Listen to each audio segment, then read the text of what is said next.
de los videojuegos de la consola. Y bueno, acá vamos a continuar con la sección de la microconsola.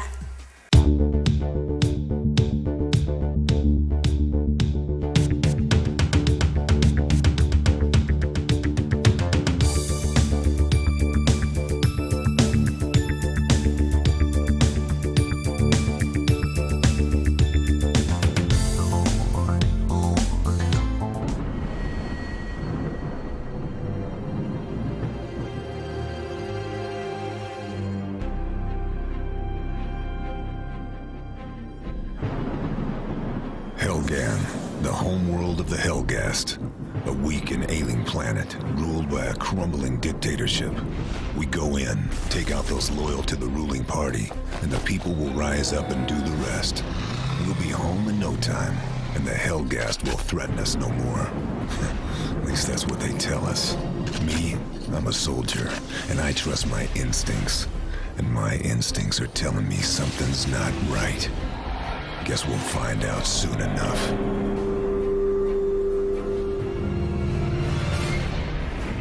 Unleash the whirlwind of our wrath. Our guns never tire, and we have beaten back the foe.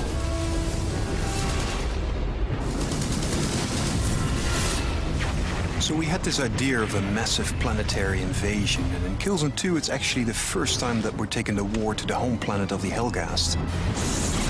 You're outgunned, you're outnumbered, and the notion is that you never quite feel safe. In Killzone 2, the theater of war and the feeling of war is really all around you. It's the ISA battlecruisers in the sky that remind you of the epic war that you're fighting on the planet, but it's also the small things like walking around Helghan planet. And we try to really entrench this feeling of war in all the different elements. Immersion for Killzone 2 is really important for us. So we removed all the distractions, such as the HUD, for example, which always sits in between the player and the actual world. We wanted to make the player feel vulnerable, so we have a lot of things going on that make him feel that he's really there. Another thing we try to do is make the player feel physically connected to the world. There is this valve that you can turn, and you use the 6-axis controller. That really makes the player feel more immersed. We've made everything first person. For example, helping a buddy up a higher area is in first person. If the player dies, the camera will fall over in first person. Because every time you pull out the camera and make a third person shot, it breaks the sense of immersion.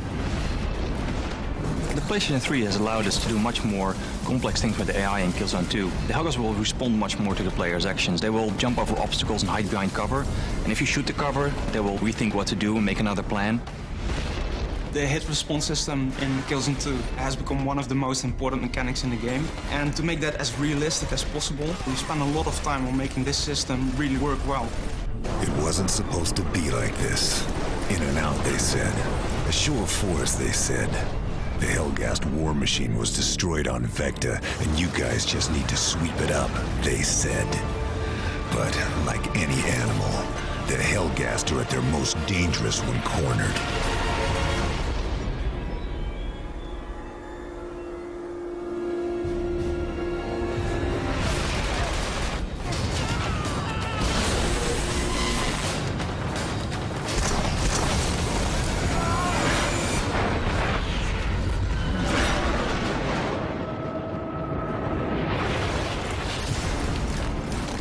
In Killzone 2, we have created a world that is very hostile to you in many different ways.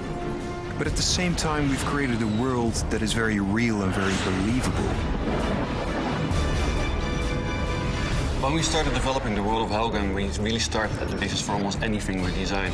And the basis is basically the Helghast themselves, their ideology, their politics, and that goes for anything in the world, from their cars till their vehicles, from the houses that they build. Everything's kind of built from this ideology upwards.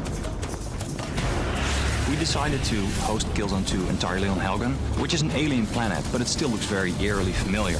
So you'll recognize a lot of the things like the structures and the buildings, but you won't recognize lots of the Helghan technology. This allowed us to create a unique world with 5 completely different gameplay environments and 10 completely different experiences. The audio really adds to the cinematic nature of Killzone 2. We have a dynamic music system, which means that whenever action is ramping up, the music will ramp up accordingly as well.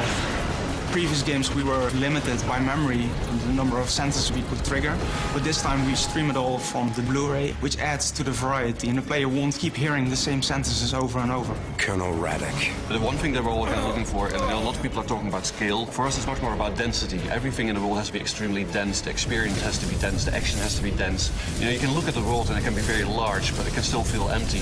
So on a very small scale, putting nasty little details in the environment, water dripping everywhere, bugs and insects kind of throughout the game. One important aspect is the city itself. It needs to kind of look threatening. So we started looking at their architecture, how their skyline looked, making sure that it almost kind of looked like a ragged knife. For Killzone, we've taken inspiration from the great totalitarian 20th century regimes. You see that reflected in many things on Helgen. You see it in the architecture, kind of Stalinistic, pompous. You see it in the weaponry of the Helghast, which is very mass-produced. Everything that is Helghast and Helgen kind of feels very replaceable versus very individualistic for the ISA. The main thing about Killzone is immersion. Everything that we do, we want to kind of really immerse the player in the experience. We always wanted the Helghast to be very menacing, and we needed to have a world that fit very well with that character. So we started looking at making everything be very scary, very hostile, very threatening. And there's a very good German word for that. There's a word that they call unheimlich. Unheimlich basically means unhomely. And that's the sense that we wanted to give the player. This is really somebody else's society, somebody else's world. You're not welcome here.